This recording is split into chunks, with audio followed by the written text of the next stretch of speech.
Welcome to Goonie's World. My name is Goonie, also known as Colin, and I am joined, as always, by Johnny Farrow, also known as Sean.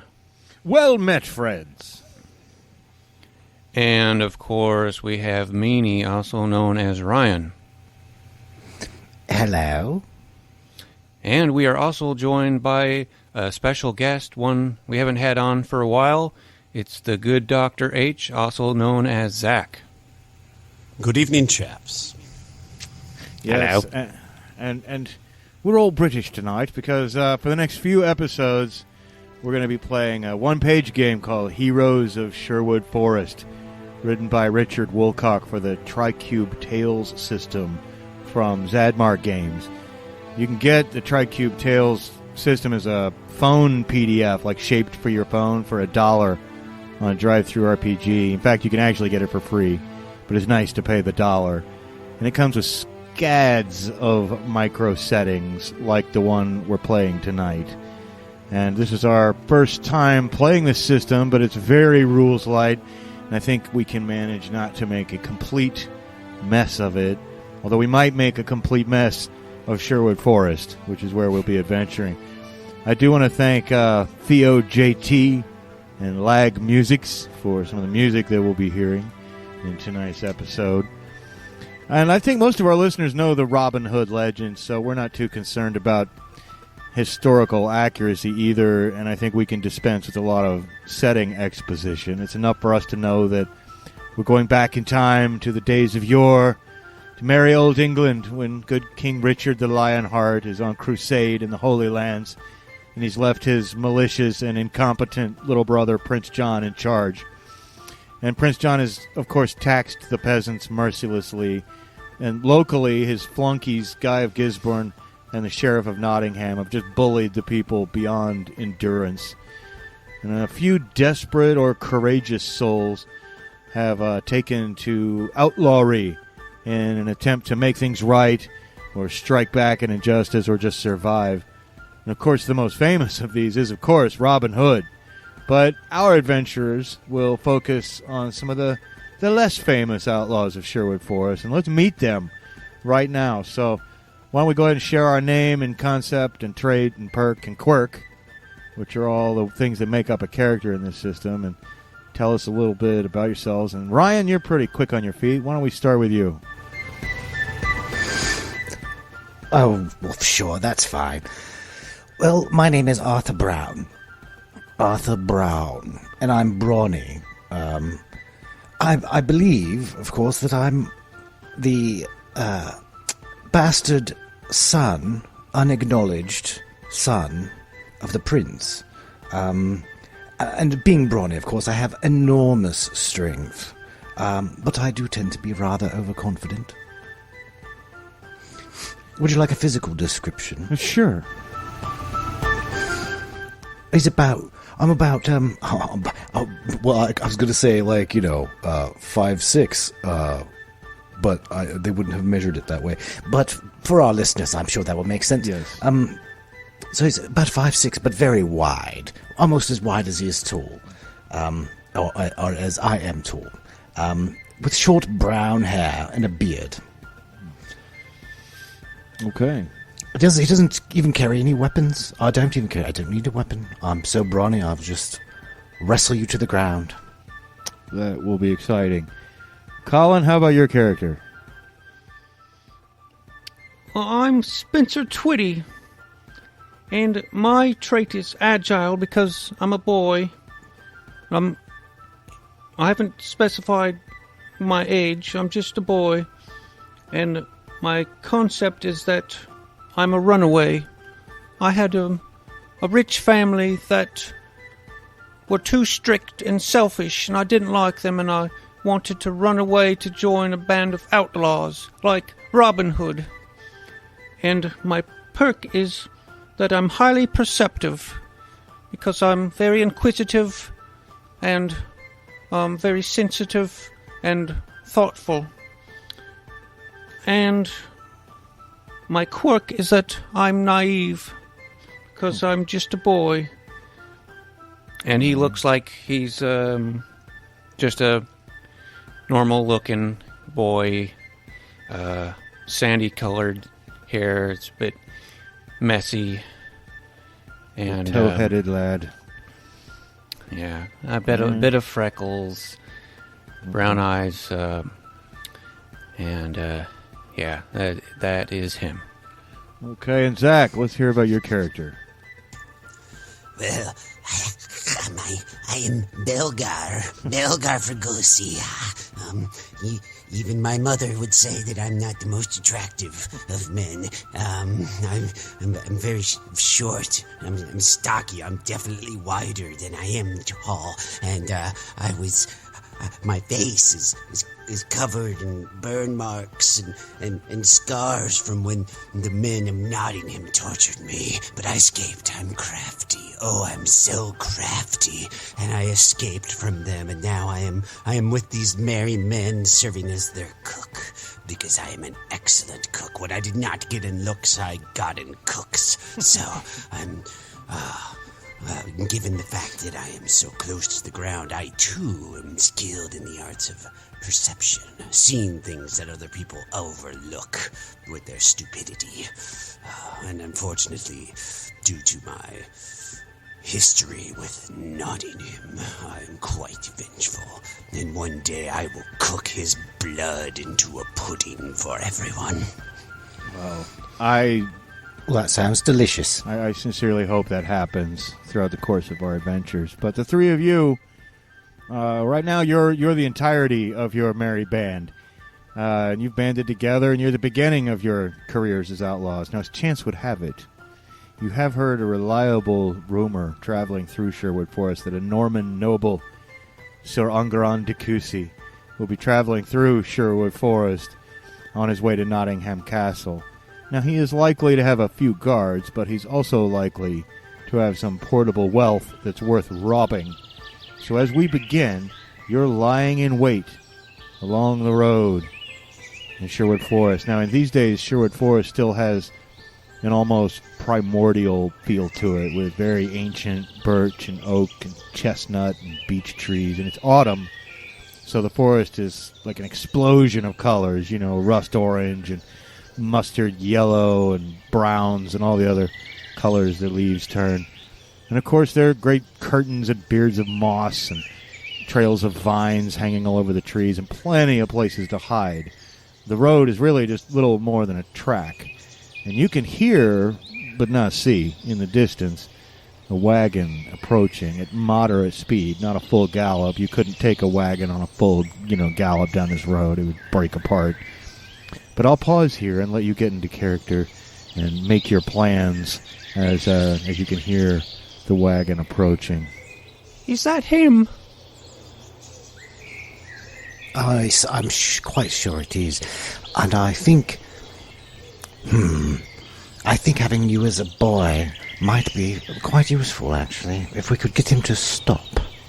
I could say I'm lost. I'm a lost little boy. And, could you please stop and feed me? I'm hungry. Want some pudding. And then you could spring out and jump 'em, and we can rob 'em. Oh, it's so exciting. We're going to have our first robbery, and then we're going to give it all to the poor, I hope. Because that's what Robin Hood would do. Yes, to the poor. Hold on, Belgar. He would like to get down on the ground, very close to the ground, and put one ear to the ground and put his long, wrinkle-warted nose to the ground, and stare just ever so slightly down the path, this narrow, not even a road, at the approaching noble, and see how many of his guardsmen he can detect. I think it's a great opportunity to actually break out some game mechanics here and roll some dice. And I know you're crafty, so this is directly related to your trait. So why don't you roll 3 dice for me? And we're looking for a 5. One of these dice, we need a 5. So see if you can gather as much intel as possible. A 5, a 2, and a 2. All right. Well, you succeed enough, even just from hearing. You can tell there's not only a wagon, it's probably being drawn by more than one horse. But there's at least 2 other horses involved. And the wagon's heavy. You tell that much. And then you get a sneak peek of it, just underneath the brush, to where the other guys don't really quite have a line of sight because they don't have your mole's eye view.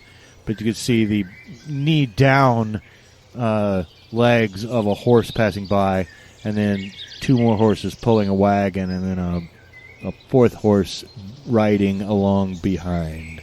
And they're going to round the bend up ahead in just a few seconds. And can I assume that you tell us what you see? Yeah. Are we sure we can take them? Do you even have weapons? Yeah, I have a butcher knife. And I have my frying pan and a ladle. I can take down any man. Well, I'm so brawny I can just wrestle them to the ground, I'm sure. I've got a... I imagine he has a little knife strapped to him somewhere. Yeah.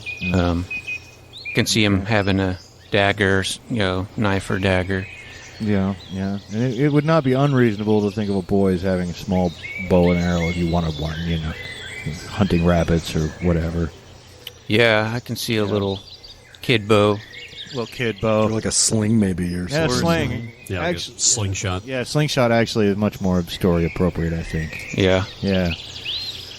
Well, you want to go out in the middle of the road? Because they're coming. They'll be coming up around the bend any time.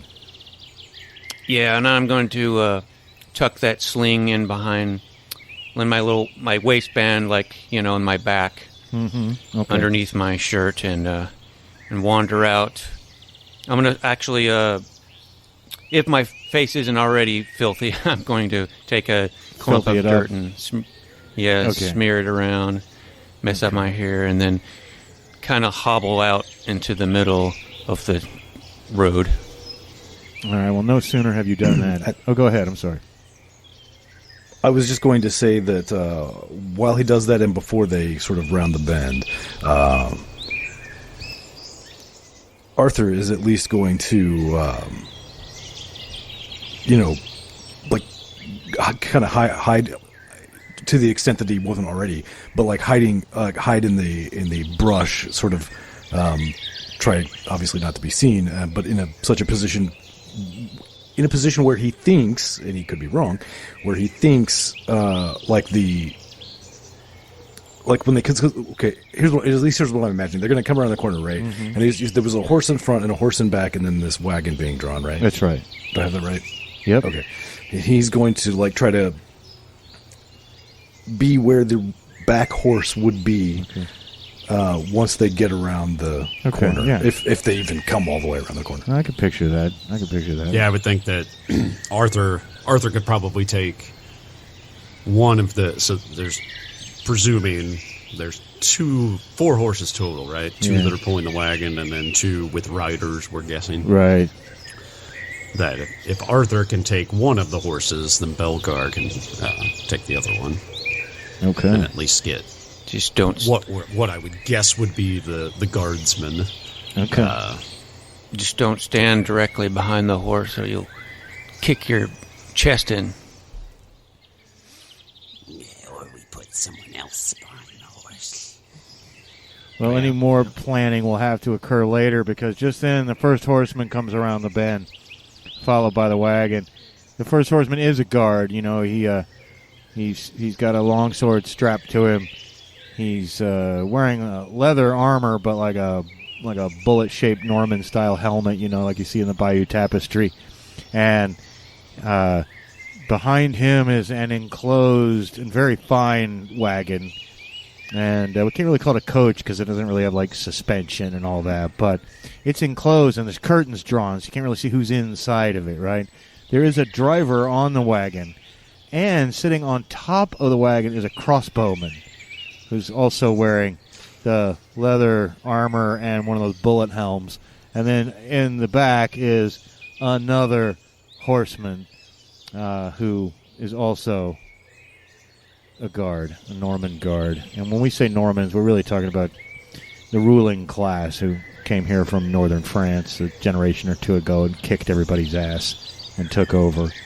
And so, yeah, that's what you could see. So, yeah, definitely a challenge, but here you are. The first horseman, he didn't stop immediately when he sees you, Spencer, but he says, "Out of the way, peasant!" Oh, I can't move. I'm injured. My leg, I'm hungry and injured. I think I'll just take a nap here. Please stop and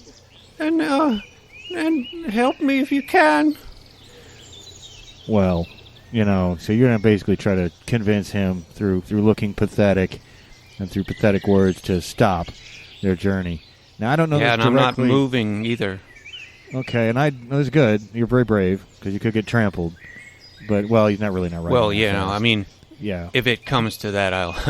But this doesn't have anything to do with being out. agile, so we're not going to roll 3 dice. We're going to roll 2 dice and see if you can actually talk this Norman guard into stopping. So roll 2 dice. One of these needs to be a 5. I should probably make it a 6 because it really should be really hard, but let's not start breaking out the difficulties yet. Okay. All right. Well... So see if you can pull on his heartstrings a little bit. And I might, after I roll, I might spend a karma if I need to. Since we have 3 karmas. Yeah, you can spend a karma to reduce that difficulty to a 4 if you need to. But you can do that after your roll, as you said. Yeah. And, oh boy. I rolled a 6 and a 5, so they both got it. All right. Well, he doesn't look like super happy about it, but the lead horseman stops and he raises his hand up to the driver, and the driver pulls on the reins and slows down the wagon, and then of course the guard in the back has to stop. And the crossbowman looks a little more alert, sitting on top of the wagon, and you can hear a muffled sound of complaint from within the wagon in a haughty voice, but you can't really tell what's being said. And so I see that it looks, Ryan's body language makes it seem like he has something to say. He just wants, Arthur wants to find the biggest, heaviest rock he can find. Oh, there's tons of old rocks laying around. Great big old brick-sized, unless you're talking about, like, huge, I'm assuming you're going to throw or bash somebody. But, yeah, there's some pretty big freaking rocks. Find a nice basketball-sized one. Not perfectly round, obviously. There's some roly-polies on the bottom of it, and it's covered with moss. But there's a good one right nearby. I think that's reasonable to assume in a forest. All right, well, he's not going to do anything with it yet. He's going to wait to see what happens. Okay. And you doing anything special right now, Belgar?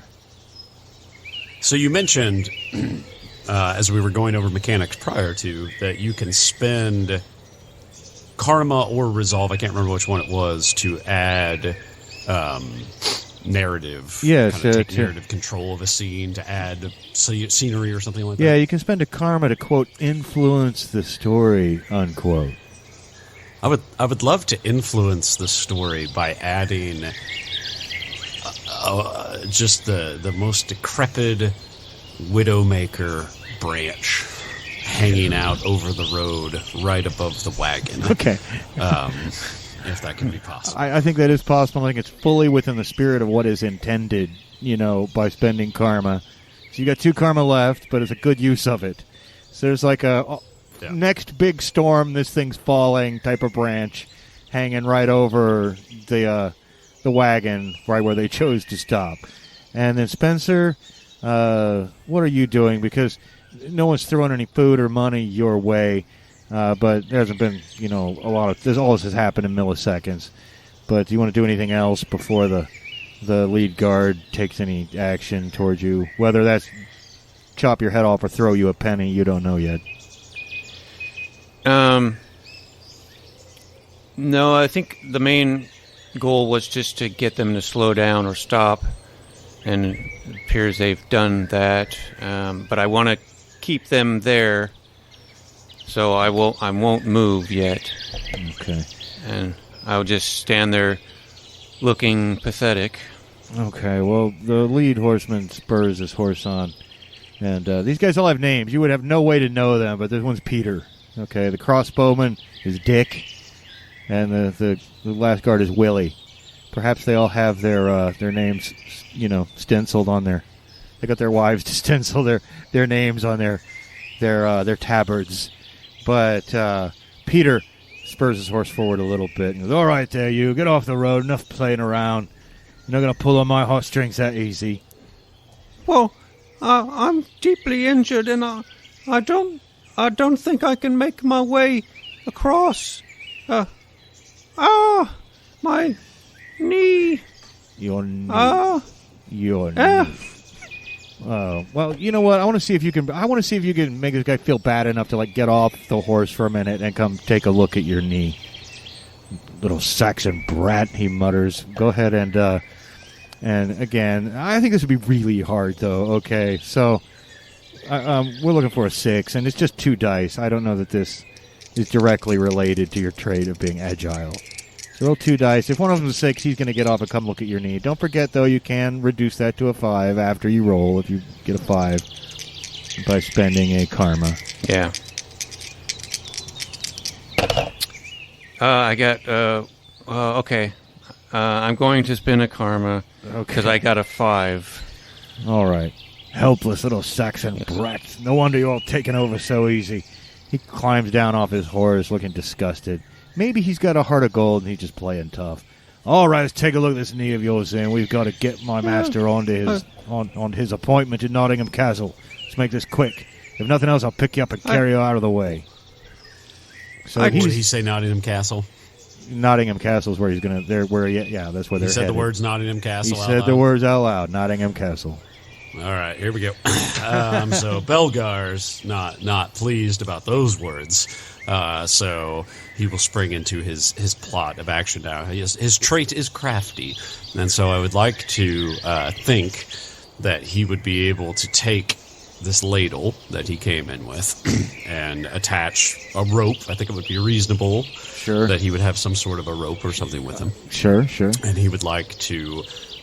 his overall plan is to use the ladle like a grappling hook, throw it up around the branch, and then give it, obviously I don't know if that alone would be able to tug it down, but if not, then actually Tarzan swing towards the carriage. In doing so, either, he's like a little bowling ball, run into the carriage that way, and hopefully also pull that limb down on top of it. Okay. That's the whole grand plan he's trying to achieve in the immediate. Okay, well, you are crafty, so this directly relates to your trade. So roll 3 dice, and I tell you what, we narrated that branch is pretty nasty. You did spend a karma on it. I think it's weak, and I think it should be a little easier. So we're going to reduce the difficulty to 4 or higher. This will be just bring it down. You got a 5?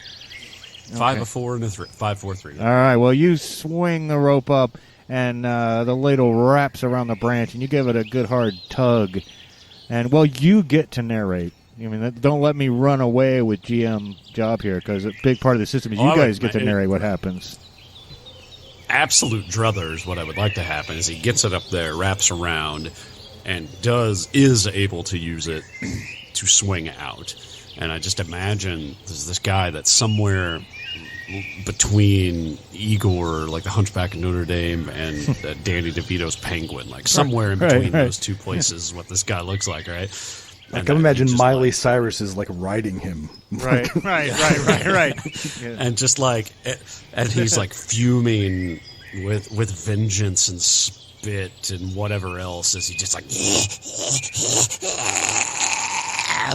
all of a sudden cannonballs out of the woods into the side of the wagon, which then makes the whole branch fall right on top of it. Okay, well, you come out like a wrecking ball, and you smash right into the side of that wagon. And then the branch snaps and falls down, crunch right onto the top of the wagon where the crossbowman is, putting him immediately out of action. It's a classic cartoon clunk on that metal helmet, falls off to his side, and he slumps to the top with, little birds and stars flying around his head. And then, of course, "Why, you little," says the guard who's right next to you, Spencer. And then what are you doing, Arthur? So as soon as Arthur sees what Belgar's doing, he sees these doing this ladle thing and jumping into action.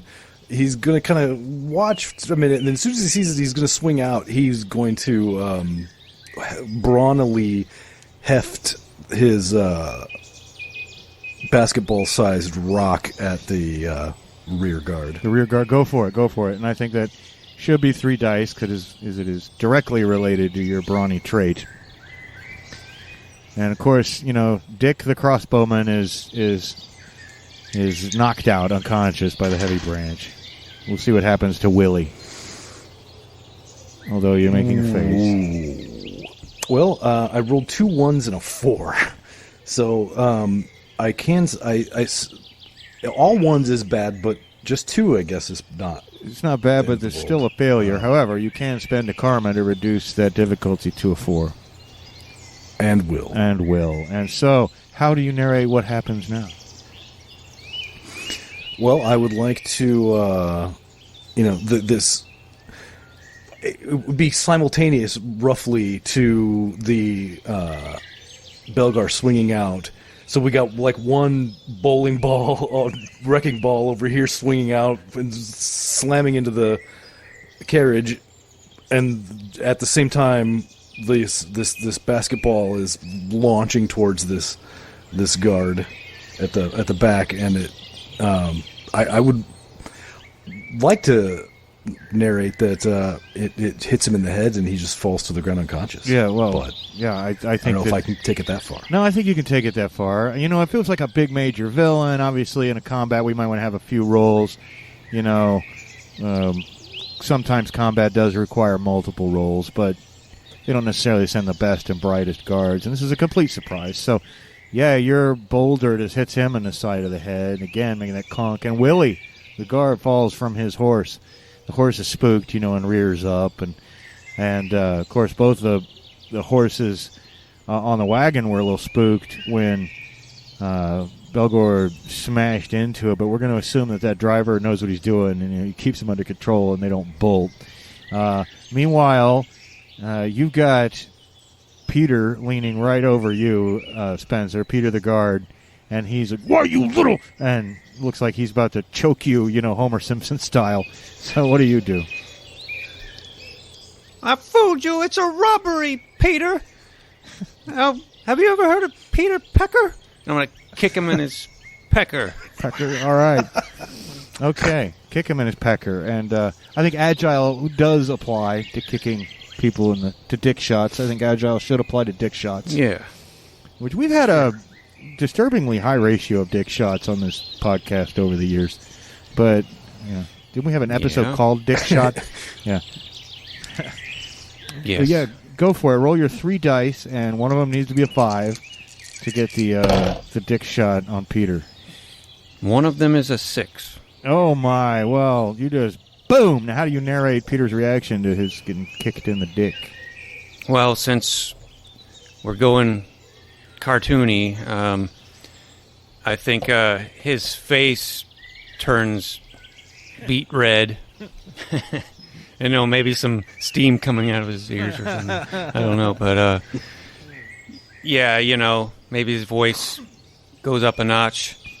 You suck some bread, I think he's got to be at least out of commission for a few seconds, right? I mean, he's got to stumble around and. Yeah, I think he's got to drop to his knees, holding his crotch, and okay. Totally.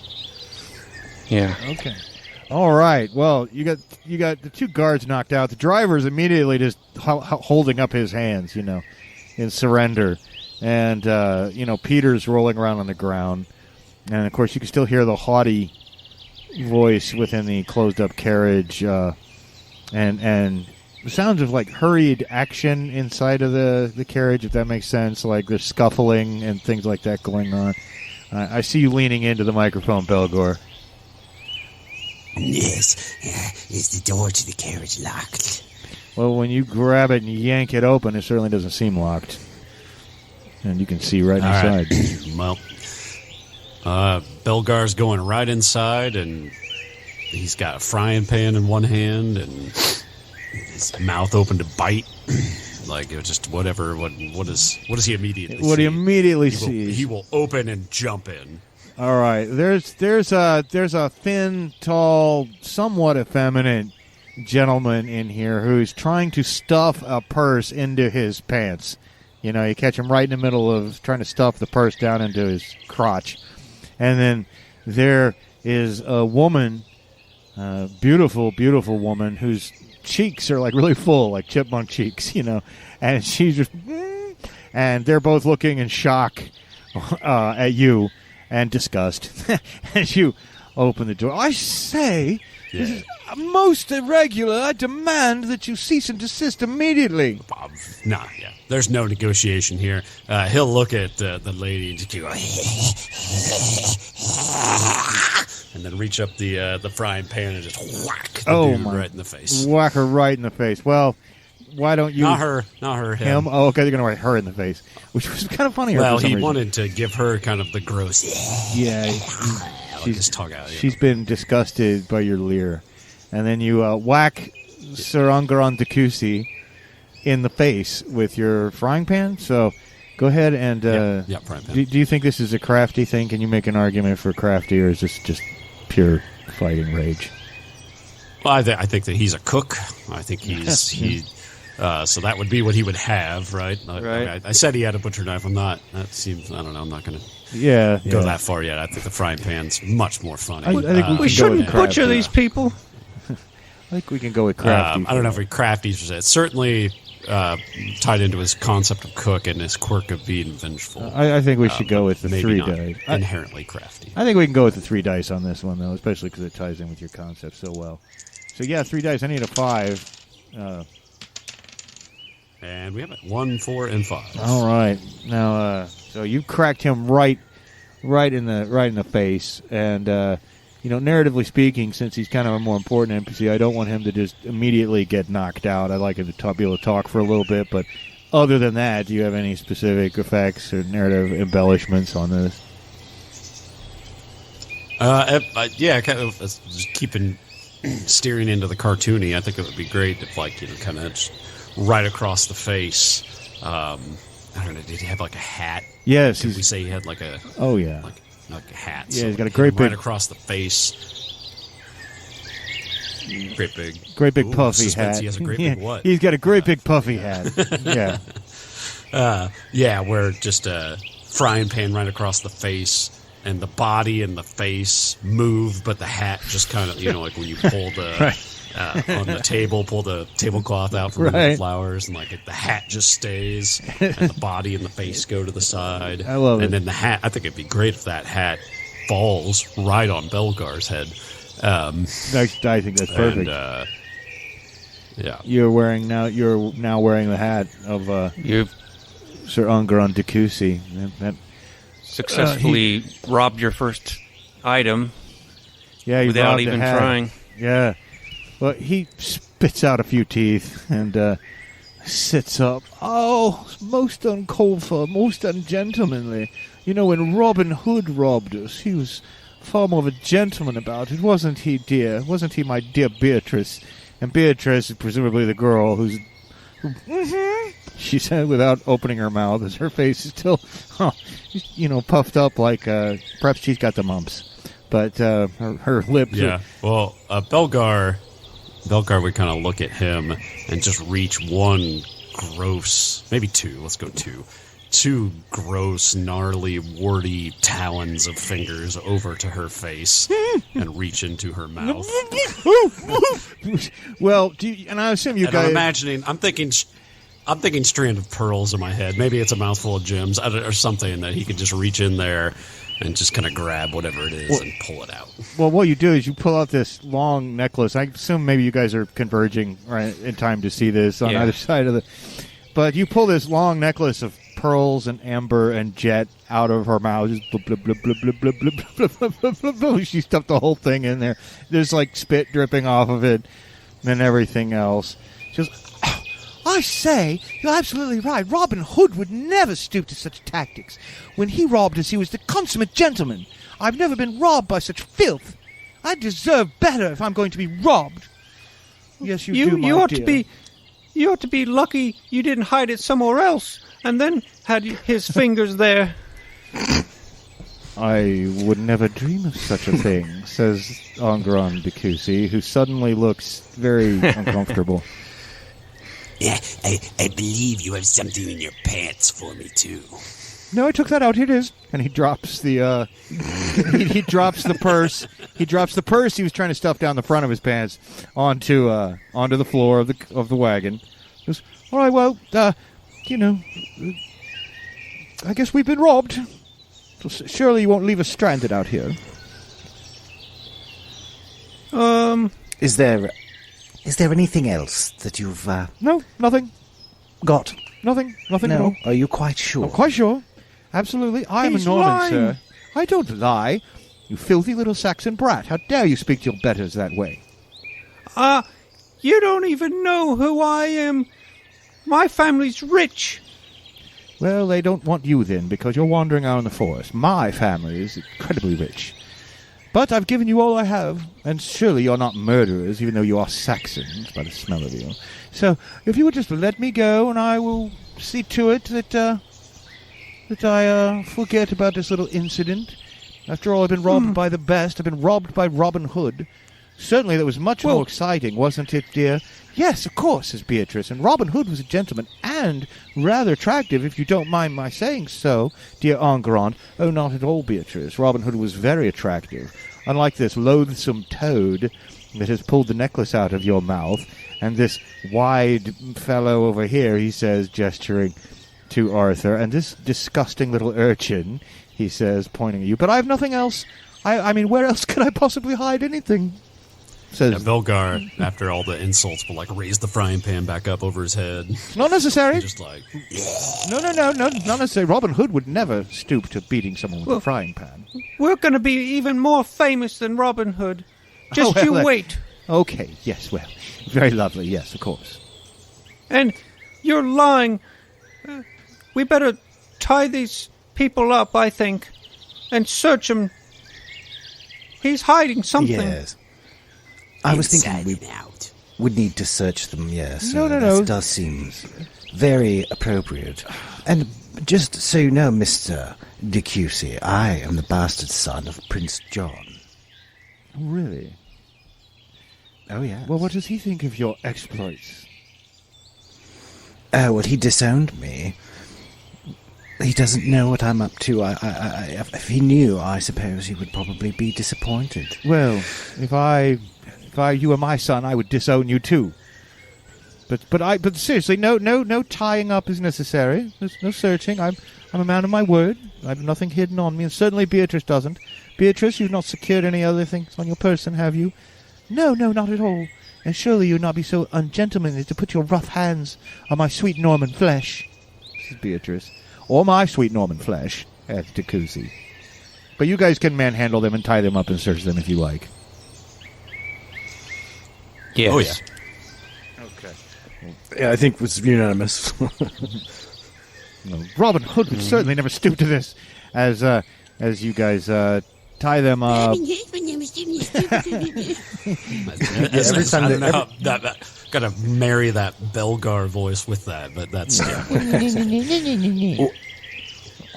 Every time one of them mentions something about Robin Hood, from this point on, Arthur's just going to smack them. Well, Robin Hood would. How? Well,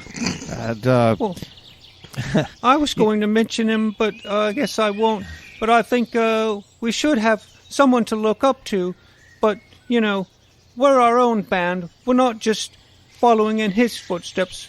We're what are we calling ourselves? Oh, well, I guess... Well, I didn't think of a band name. Yeah, I was going to say, we're probably influenced by Robin Hood. I don't know, maybe not a direct influence. Yeah. Well, similar genres. Well, you guys have got that. I read about his stories. That's why I ran away, so I could be just like Robin Hood. But I think, like I said, I think we could be even better than Robin Hood. And I think we shouldn't try to emulate him as much. Do our own thing. Well, I don't believe we're going to have to come up with a name. I don't believe you've ever read anything in your life. I don't believe you can read Saxon. But he's all tied up at this point. You guys are searching them, and I'm assuming you maybe not strip searching, but definitely a thorough patting down. And will you watch your hands? Says Beatrice as you guys are searching her. But Enguerrand de Coucy, his pantaloons seem a little. He seems a little uncomfortable. He's squirming in his seat a little bit. Is there any specific place that you'd like to search him? Because it doesn't seem to have anything, in his clothing. But he's, again, he's seated awkwardly and has been. Looked distinctly uncomfortable as your manhandling him to tie him up. Do you think he put something up his butt? Nope. Ridiculous conceit. I would never do such a thing. Ridiculous. Because, I don't want to get it out. Make the woman look up there. Beatrice. I'm not doing that again. Oh, just let him have it. I'm the one who had to put it there in the first place. I'm not getting it out. And Grungle, very well. And he, if you would help me here with the pant, this is so humiliating. Robin Hood would never have put me through this. Smack! Ow. So and Belgar will just like two hands full reach and just pants him. Right. Just like we're in the locker room or something. Just like well, and he squats and with a brief look of discomfort, shits out this giant ruby. It's like shit covered ruby. I mean, it's not shit covered, but it's stained. It's a nice ruby. Red instead of bright red. It's like just big enough that it wouldn't have been a treat to try to get it up there, that was supposed to be a gift for the Sheriff of Nottingham. And I'll be sure he knows who took it. Yeah, you tell him that we really got to think of a name. But I was thinking we could be called the Robin Hoodlums. Yeah, Hoodlums. But we'll work on that. Well, just as you say that, Spencer, you guys aren't really paying attention to what's going on the outside of the coach. And Peter, who you kicked earlier, has finally recovered himself. He runs up and grabs you by the scruff of the neck. Out of there, you little brat! And Help! And he tries to backhand you, smack you around a little bit. But why don't you roll to not get your ass kicked by Peter and explain how you don't if you succeed. You're very agile, though. So I think you should get all 3 dice on this. Okay. Yeah, meanwhile, the other 2 guards, though, are still mercifully knocked out, and the driver is just nervously still got his hands up, although there's an embarrassing wetness spreading from his midsection, as he's quite terrified.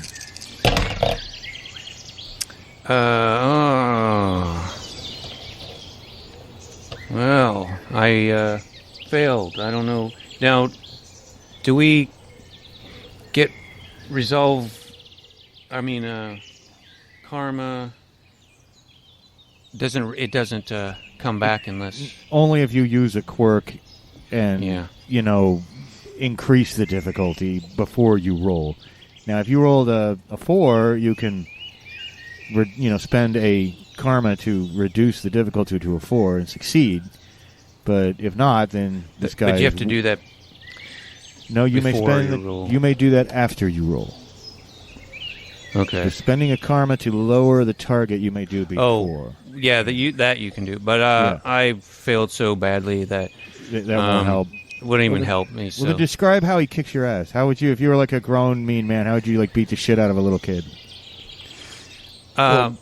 Go ahead. So before he gets an opportunity to like completely just beat his ass, I mean, as soon as he ran up, Arthur was going to attempt to pick up the poop ruby and throw it at him. Okay. I still got to say from that failed roll that Spencer at least gets smacked around a little bit. In fact, I want to go for the Homer Simpson choke that I was doing earlier. What you do? And she's like, Spencer, but then you hurl the ruby at him, and you're brawny, so I imagine you could do that with quite a bit of force. And I would allow the 3 dice roll to hurl the poop ruby into the guy's head. You know, I would call that the name of this episode, but Podbean will yeah, they won't allow poop in the title. No. So we might be the poop rubies now? Yeah. Is that what I'm hearing? Oh, yeah. The poop ruby robbers. But yeah, if I gotten away poop with it. robbers. if I put poop in the title, it'll change it. Oh, actually, it will just take it out. And I'll have to put poo, which they will allow, but Poo ruby doesn't. hopefully have we quite can the come ring. up with a better title along the way. Yeah. All right. So yeah, go and hurl that poop ruby with all your brawn at Peter the guard. Oh, well, that is going to be 156. So that's certainly going to crack him in the skull. And what happens to him then? Well, I don't know if he's. I wanted to hit him. Yeah, I wanted to hit him in the face, like in the mouth nose area. You sure did. You hit him right in the face then, right in the nose. Did you break his nose? It's like smeared all this. Right. All right. And he staggers backwards. And well, you tell me. I got to stop narrating. You guys get to narrate the results of your actions. Well, yeah, feel free. I have nothing in particular. Okay, well, other than getting poop all over his He's face. got poop all over his face Perhaps in his now. mouth. He's got poop all over his face. And he's probably, got like a fat lip and a bloody nose. And it's, You got poop on your face. his hands slip away from your neck. And when he looks in and he can see that his master's tied up and his two, his compatriots, Dick and Willie, are... I'll call you Peter Poopy Face. He's giving you like the look, like why are you? I'm gonna get you someday, kind of look. But he takes his hand off his sword and he backs away and he says, "Lord de Coucy, what do you want done? No, we'll let these poop ruby bandits win this day," says Enguerrand de Coucy. "But mark my words, there'll be a reckoning. And if you wish to be famous, I will certainly tell the Sheriff of Nottingham all about you, poop ruby bandits. Because that's your name.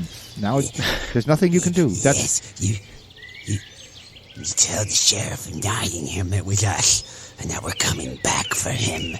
And he will feel the teeth of Belgar on his throat."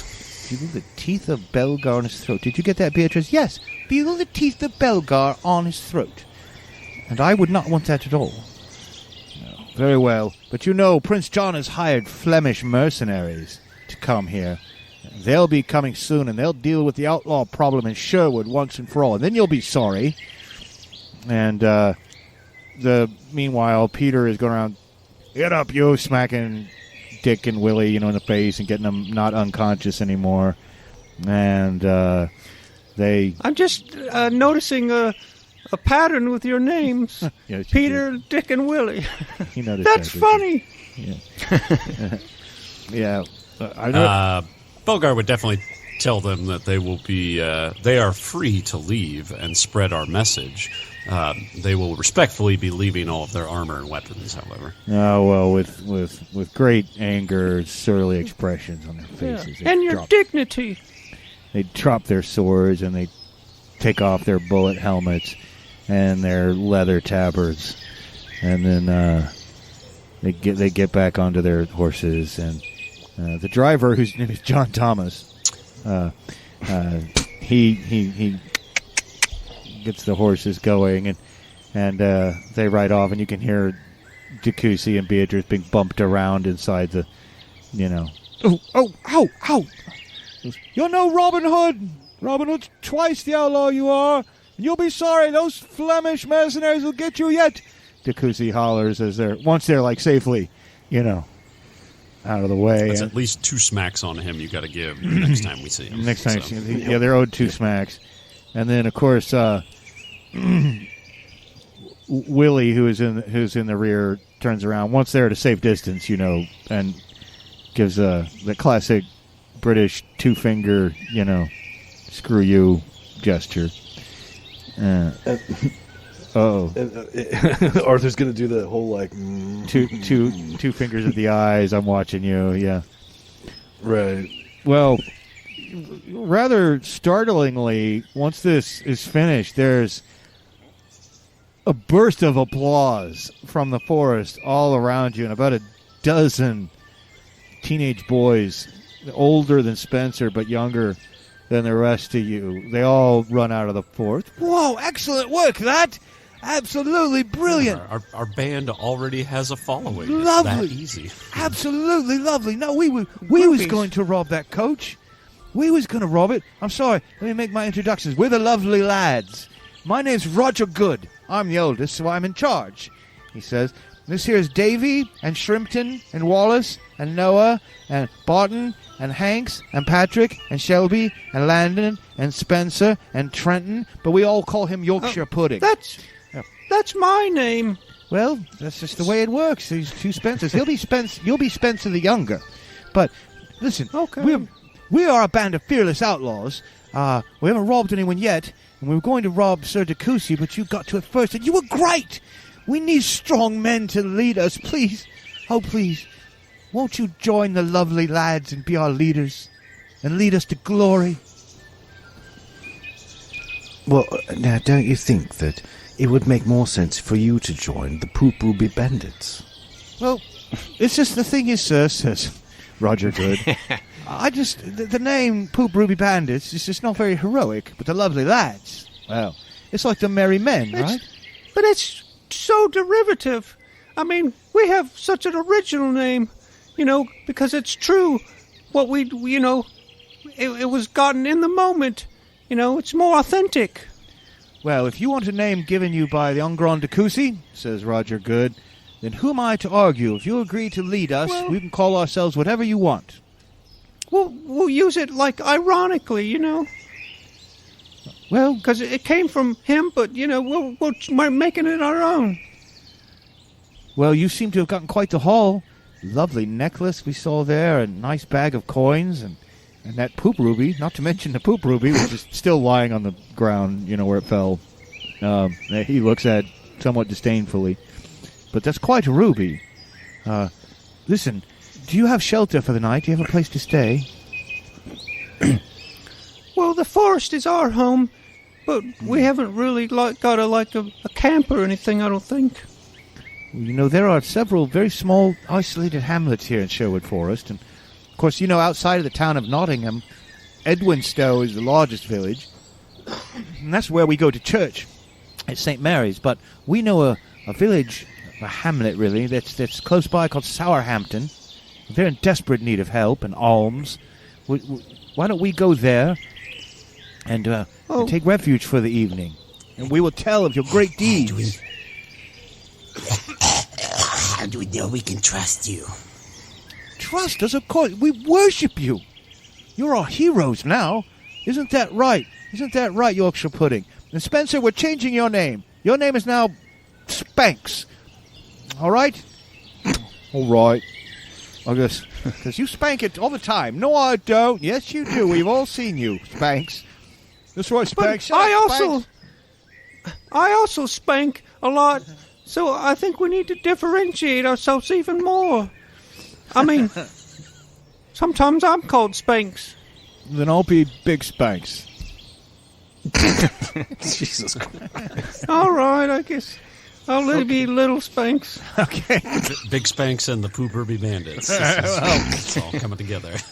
Well, Oh my God. So if we are in fact the Poop Ruby Bandits, we are. If you want to go with them to Sourhampton, then they will lead you to the forest. They go off-road, and they're in very high spirits. They're talking about your exploits, and they're like reenacting you, Belgar swinging into the side of and they're reenacting the throwing of the rock and the kicking the balls and all that, and dancing around. And they got their little. Some of them do have like small swords, and they're swinging at vines, and they're very excited. And soon the forest gives way to a small clearing where several huts are clustered around some pitiful gardens of radishes and leeks and onions, which appear to have mostly already been harvested because it is autumn. And there are some semi-starved looking folk all standing around staring at a chicken. But when you guys come crashing through, they look up, and the chicken clucks a bit and then wanders off. "Well," says an old man, "I guess it's not going to lay an egg now. Roger Good, what are you doing here?" And the boy immediately launches in to his tale about how you guys have humiliated and robbed Enguerrand de Coucy. And Spencer, you can't help but notice there's a very pretty blonde girl, maybe about your age. She wears a little cute bonnet. She's still got really good teeth, and she's gazing bashfully at you. And there's actually a nun here too, who is looking at you all with a wise expression on her face and nodding and smiling as if she approves of your actions. And the old man who spoke came up and was, "I am Archibald Prettyjohn. I'm the elder here." And you realize now he's got only one leg, like he's lost a leg at the knee, so he's kind of got the one crutch situation going on. "Oh yes, lost it in the Second Crusade. And this is Sister Maud. She's visiting here from Rufford Abbey to ease the suffering of our folk here of Sourhampton. We're waiting for Gertie to lay an egg, but unfortunately we don't have much to put in the pot tonight. Richard, why don't you go off and see if you can get a brace of conies or some such thing to put in the stew pot tonight. It'll be hard to stretch it.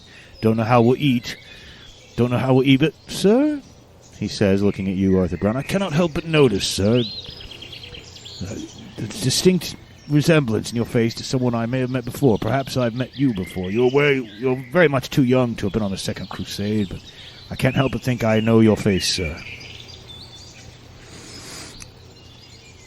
Oh, it is quite possible. You see, I, of course, am the bastard son of Prince John. Well, there's some grumbling around at that point, and Prince John, and some people spit, and with disgust. Well, I'll spit, too, on the ground. Oh, yeah. "It is no shame in being a bastard," says Sister Maud, who comes out and lays her hand on your shoulder. "And there's no shame in it, but if it is true that you have all robbed Enguerrand de Coucy and taken back what is rightfully the people's in taxes, these poor people have been taxed beyond endurance by the Sheriff of Nottingham and his right-hand man, Guy of Gisborne. Should you not then give to the poor the way Robin Hood would?" "Yes." Smack! Said, oh, you smack her. Smack the nun. And then the young girl who she shyly approaches you, Spencer, goes, "Yes, my name is Amy Shakes, and we keep waiting for Robin Hood to come and give to the poor, for we are so very wretchedly poor, but he has never come here. Perhaps we are too isolated. Oh, please, Spencer, did they say your name was? You're so brave. Would you not give to the poor here?" "Yes," says Archibald, "give to the poor. Help us, please. Brave ruby bandits." Yes, that's what we do. I mean, that's why I joined the outlaws, was to give to the poor. Just like Robin Hood. I'm not going to say his name, but just like a famous guy, we want to do the same and give to the people in need. Okay. Do you guys want to do that? We have to save a little bit so we can feed ourselves and all that, but we should do the right thing and pass out, distribute all our wealth amongst these people who have suffered so much in the hands of the bastards in charge. Yes, I agree. I think we should indeed disperse a portion of our ill-gotten gains. However, we have to keep some for gas and tolls and food and lodging and administrative fees and such things, you know. Yes, overhead, I understand. Tell you what, why don't you keep the poop, Ruby? Says Archibald. There's no way we could deal with that. But the bag of coins there would help us a great deal. You see, we need to go to Edwinstowe or Nottingham and buy flour and supplies, or else we'll starve to death this winter. Yes, and I believe... Well, I was hoping you would take the poop, Ruby. If you take the bag of gold and go get some flours and salts and some cured meats, maybe a few more of those chickens, maybe ones that know how to lay eggs, and I will make you the most wonderful stew you've ever had. You say stew, and everybody... It's been a long time since we had a stew going. A good one, that is. Tell you what, says Maud, Sister Maud. You know... here comes Roger back right now. Young Roger Good has brought her back a brace of conies. Good Sir Belgar, do you think there's something you could do with a few leeks, one onion, one egg, and these 2 rabbits? Is there something you could do to feed us tonight? Oh, yes. This would be the best food you've had in a long time. Okay. He starts, smacking his lips. All right. And Archibald, Pretty John, actually tosses you a shovel, Arthur, and he's here. Dig right here. There's something good under there. A keg of ale I buried for a special occasion. I say we break it out and celebrate. So if you want to dig that up. I'll start digging. Yeah, so you break out the keg of ale, and meanwhile, if Belgar could roll, this is going to be a difficulty 4. This is easy for you, and I think this is totally in your wheelhouse. I just want to see if you can make a really delicious meal that stretches and fills everybody just on these meager ingredients and rabbit blood and broth and whatnot. And, of course, meanwhile, the day's getting on, and it's getting into evening. They light a fire under 554. Oh, nice. You were telling me to roll, so, yeah. Yeah, nice. So that's going to make a great meal. That's going to... of course, as good as this meal is, they're already talking about the salt and the cured meats and all the other stuff. That yes, you should definitely stay with us. Oh yes, stay with us. Oh yes, Spencer, stay with us. You're so very brave. And anyway, there's a festive scene. They're so happy that they've been given enough food to buy things for the winter, and the nun who helps you, by the way, Belgar, says, the necklace that you carry, obviously I assume you've taken it from Enguerrand de Coucy's mistress, would make a lovely gift for the abbey. We can sell that in a place where its provenance will not be known and distribute alms widely to many more villages than this one. Can you find it in your heart, dear Belgar, to give me the necklace? This is the nun? Yeah, Sister Maud. Well, I had a fancy of an old woman that I knew long ago that still lives near Nottingham Castle that I was going to give this to after I go back. But I suppose if you could put it to better use, then as much as it pains my heart, I would agree to this. Well, I think that such a gift would do much more good in the hands of the abbey, and also if you were to give that to a lady, it may be more of a curse than a gift, for it will surely be recognized. We at the abbey have contacts, and we are good folk and true to the real king, King Richard. If you are ever in serious trouble, don't forget to come to Rufford Abbey. We will make sure and hide you and heal you if this becomes necessary. But for now, ale and food! And so there's a festive moment as you guys are all eating and drinking into the night. They've got the central fireplace, outdoor fire pit, essentially. They had the cook pot hanging over it. And so you're all sharing in the ale and sitting on logs around the fire when suddenly, though, there's a whoosh of air and an arrow goes and right into the log, right by Arthur Brown's butt. It's barely missed your butt. And there's this warlike cry of many voices coming from the woods, and men just rush out of the darkness. And at first you think they're soldiers, right? Or maybe the Flemish mercenaries you've heard of. But instead of helmets and tabards, they're wearing green or brown cloaks. And they all rush in and upset things rather badly. You know, one of them kicks the chicken and knock over the keg of ale and it spills. And just totally take you guys by surprise, right? So, I mean, you get your, like, food in your mouth, your hands are greasy. And this tall figure with a feather and a green hat steps out into the firelight, and he says, "I say, chaps, this is deucedly awkward, but I'm called Robin Hood, you see, and it appears that you've been poaching in my forest."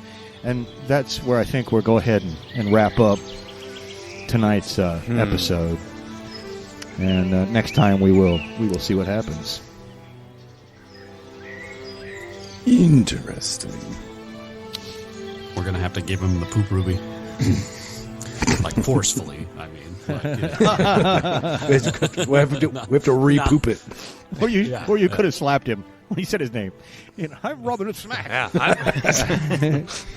But, all right, well, that's it for tonight, and we'll see you guys next week with more adventures in the days of yore.